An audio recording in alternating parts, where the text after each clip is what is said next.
संघर्ष जिंदाबाद, मजदूर किसान कर्मचारी एकता जिंदाबाद, आवाज दो, हरियाणा सरकार मुर्दाबाद, मोदी सरकार मुर्दाबाद, लोगों की ना सुनने वाली सरकार मुर्दाबाद। बहुत बहुत धन्यवाद। साथियों, आज पूरे देश में, देश भर का मजदूर कर्मचारी किसान इकट्ठा होकर 24 घंटे का महापड़ाव जो आज शुरू हुआ है, जिसकी कल समाप्ति होनी है, उसके मांग मुद्दों पर मेरे से पहले जो साथी बोले हैं उन्होंने विस्तार से चर्चा की होगी। मैं ज्यादा लंबी बात नहीं करना चाहता। मैं सिर्फ दो बात कहना चाहता हूं। एक तो यह कि जब दिल्ली के बॉर्डरों से किसान जीत के वापस आ रहे थे आंदोलन को स्थगित करके, तो ये बातें चल पड़ी थी कि अब ऐसा आंदोलन नहीं होगा देश के अंदर। आप यह कह रहे थे कि हो सकता है दिल्ली के बॉर्डर अब अभिरानी होगा कि नहीं, लेकिन देश के हर जिला में, हर ब्लॉक में, हर गांव में हर मजदूर और किसान देश का लड़ना सीख चुका। उसके साथ जहां भी जाती होगी वो अपनी आवाज झंडा उठा के, चाहे काला ठाई हो, चाहे पीला ठाई हो, चाहे लाल झंडा उठा के अपनी आवाज उठाएगा। और आज पूरे देश का कोई कोना नहीं बचा हुआ जहां पे मजदूर किसान अपने हक हकूकों की आवाज को लेकर नहीं लड़ रहे हैं। महिलाएं सड़कों के ऊपर हैं, मजदूर सड़कों के ऊपर हैं, कर्मचारी सड़कों के ऊपर हैं, देश का किसान सड़कों के ऊपर है। कुल मिला के कहें तो 100 में से 90% जनसंख्या जो मेहनत करके खाने वाले लोगों की है, जो कमा के खाने वाले लोगों की है, जो दिन रात अपने हाथ काले करते हैं, वो तमाम लोग अपने हक हकूकों को लेकर सड़कों के ऊपर आए बैठे हैं।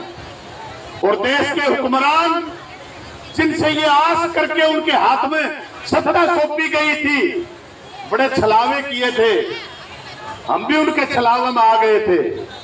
वो कह रहे थे बहुत हो चुका महिलाओं पर अत्याचार, अब की बार मोदी सरकार यही तो नारा देके आए थे। और जिस जिस बात का उन्होंने नारा दिया याद करके देखो, 14 से लेके अब तक उन्होंने कहा महिलाओं की सुरक्षा करेंगे। देश में रेप की घटनाएं बढ़ गई, बीजेपी के मंत्री, उसके एमएलए, बीजेपी के कार्यकर्ता रेप की घटनाओं में शामिल पाए गए। 2016-17 में उन्होंने कहा किसानों को तरक्की पर ले जाएंगे, उनकी आमदन 2 गुना कर देंगे 2022 तक आते आते। जब ये नारा दिया तो वो कृषि को उजाड़ने वाले 3 खेती के कानून लेके आ गए।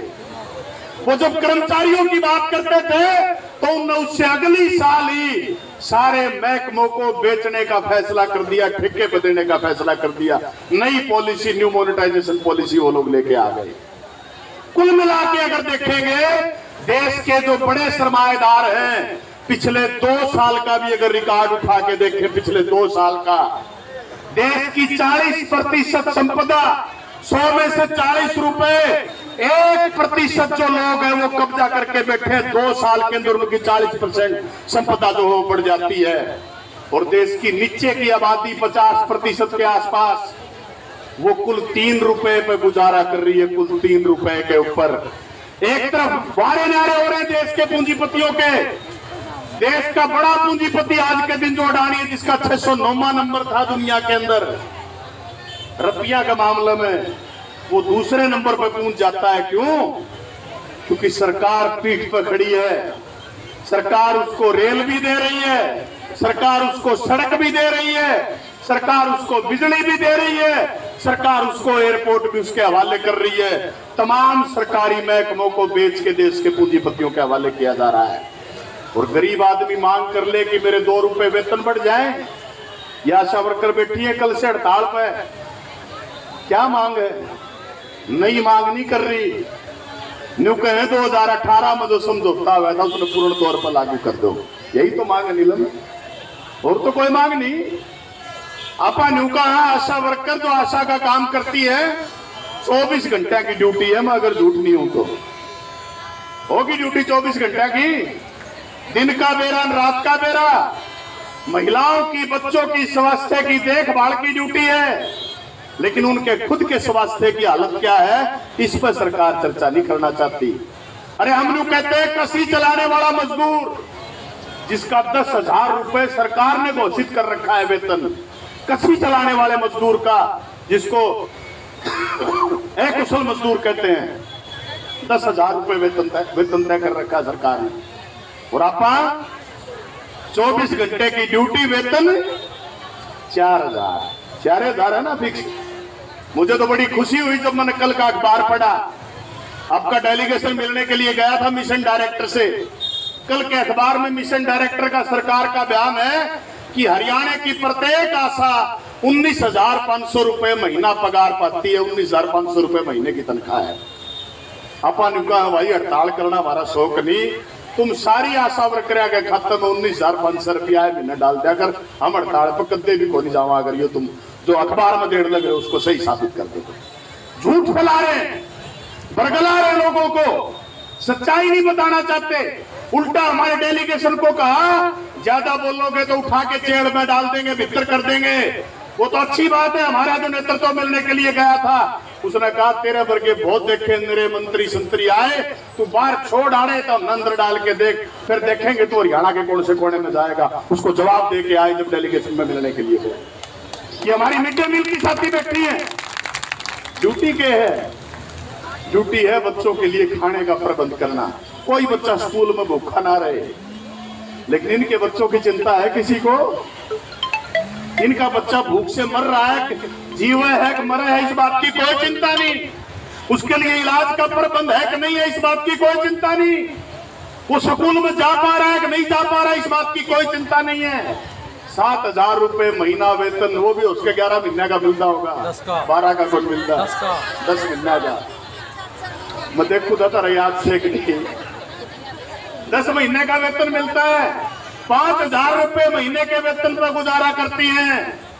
मिड डे मील का काम तो करना ही पड़ता है। उसके अलावा कोई अफसर फौज फलड़ा स्कूल में आ जाए, उसकी सारी तारबेदारी की ड्यूटी मिड डे मील में काम करने वाली महिलाओं की है। यही हालात आंगनबाड़ी की है। ये सफाई कर्मचारी आ रहे थे जुलूस लेके, मंत्री बैठता है इनका टोहाना के अंदर, देवेंद्र बबली, कई दिन तो उसका निवेदन मेरा पटा था, मानस से लुगाई बबली बबली कराया करते उसने।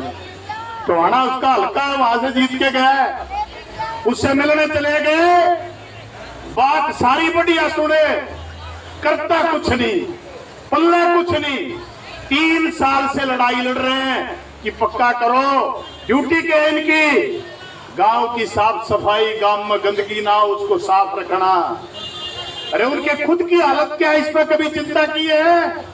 पीएफ के पैसे कट जाते हैं, करोड़ों रुपए का गबन होता है, उनकी आज तक सुनने वाला नहीं है। इसलिए ये लोग 2 दिन के महापड़ाव में शामिल होने के लिए आए हैं। न सिर्फ महापड़ाव में बल्कि अक्टूबर नवंबर के महीने में अनिश्चितकालीन हड़ताल पे जाएंगे। जब तक उनकी मांग नहीं मानी जाएगी तब तक सफाई कर्मचारी काम पर नहीं जाएंगे। जंगलात के मजदूर आए होंगे, 30-30 साल से लगे हुए हैं।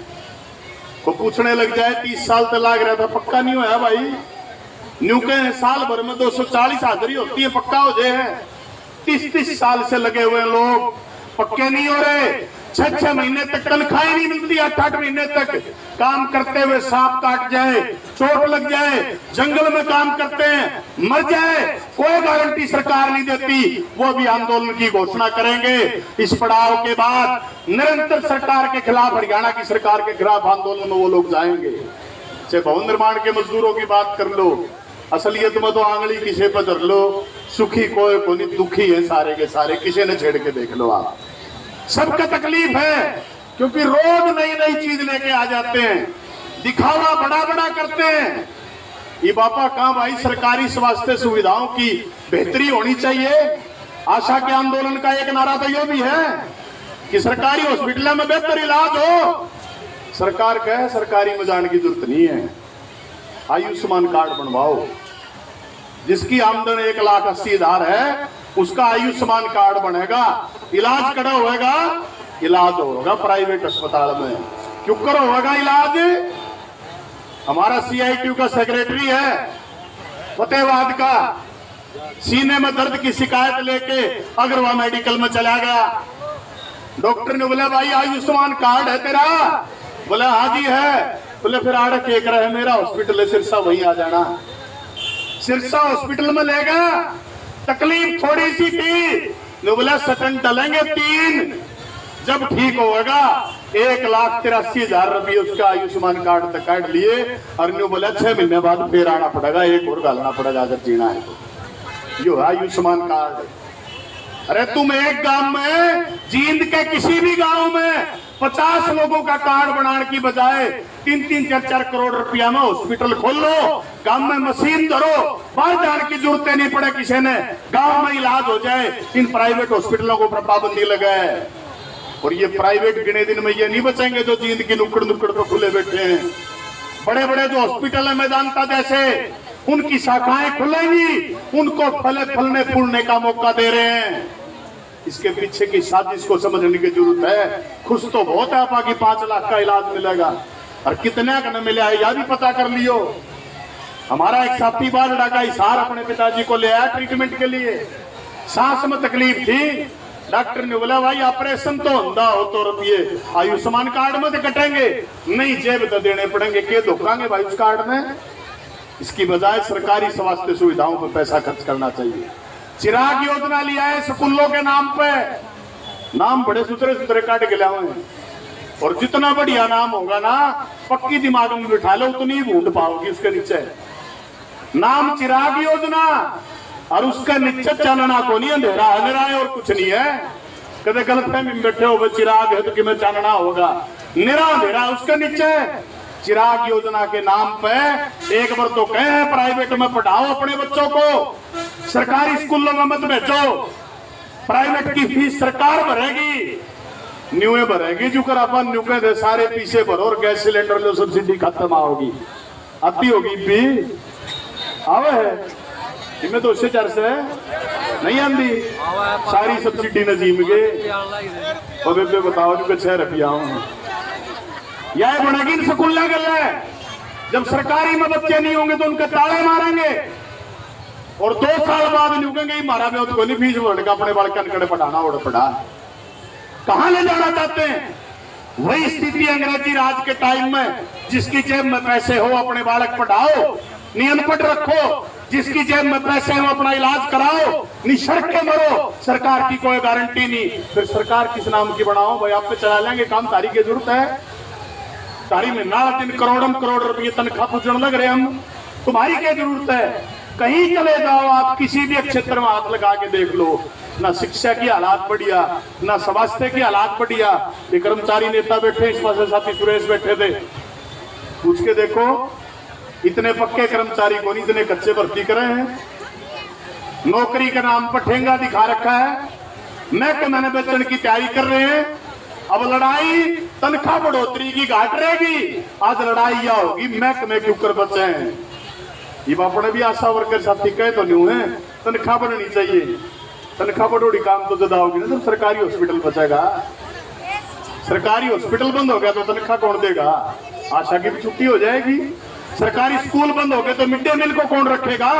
सरकारी स्कूल बचाने जरूरी है, सरकारी अस्पताल बचाने जरूरी है। और हमारे पास तो, हमारे देश के पास तो अनुभव है, कोरोना के दौर में जिस देश में सबसे बेहतर स्वास्थ्य सुविधाएं थी, इटली अमेरिका जैसे देश, जो न्यू कहते 1 नंबर का इलाज हमारे देश में, सब तो फालतू लोग ओढ़े मरे थे क्योंकि सरकारी ढांचा नहीं था इलाज का, प्राइवेट था। बीमा पॉलिसियां दे रखी थी, जिसकी जेब में रुपये थे उन्होंने अपना इलाज करा लिया।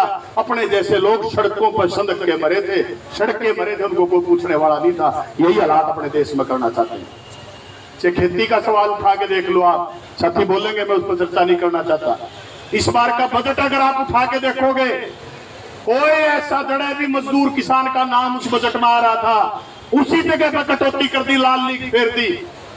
मनरेगा का सवाल उठा लो, आग में लिया है मनरेगा का बजट।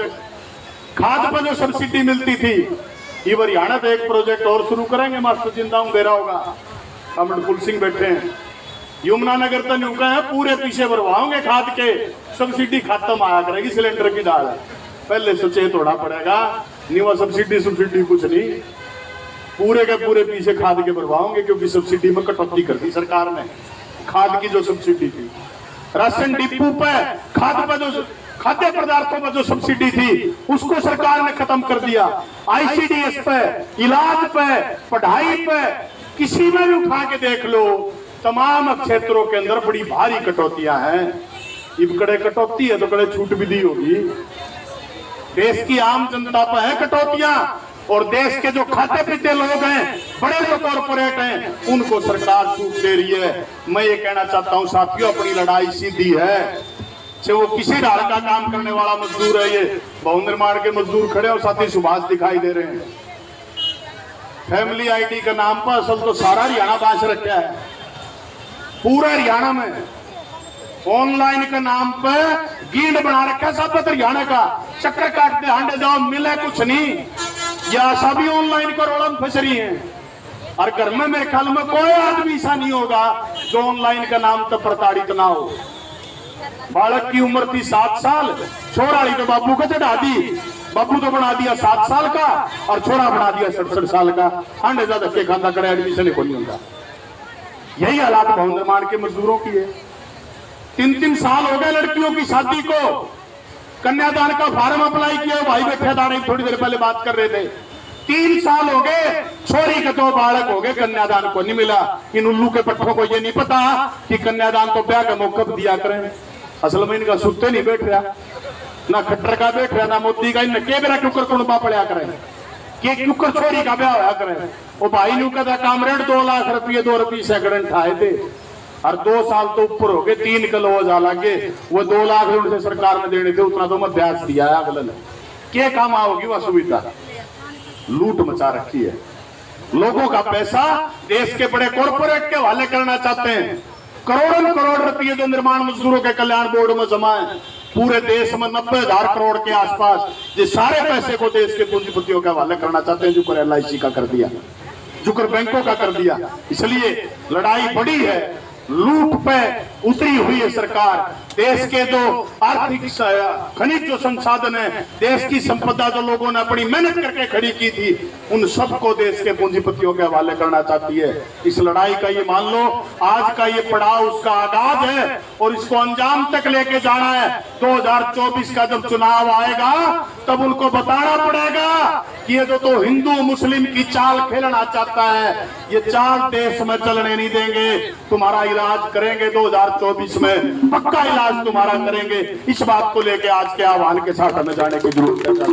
पड़ाव को खत्म करना, और CITU ने निर्णय किया है इस पड़ाव के बाद अक्टूबर के महीने में पूरे हरियाणा का मजदूर और खेतीहर मजदूर किसान साथी भी सहयोग करेंगे। पूरे हरियाणा का मजदूर किसान इकट्ठा होगा और करनाल में हरियाणा के मुख्यमंत्री को ललकारेगा कि तू जो लिपा पोती करता है जन संवाद के नाम पे, आज हरियाणा की जनता तेरे से जन संवाद करने के लिए करनाल में आई है। हजार लोगों की रैली आप करनाल में करेंगे, उसकी तैयारियां भी आप गांव शहर के मोहल्लों में जाके बड़े स्तर पर आप तैयारियां करेंगे। आप सभी साथियों का बहुत बहुत धन्यवाद। 2 नारे लगा के मैं अपनी बात खत्म करूंगा। 2 उठा के नारे लाइए भाई।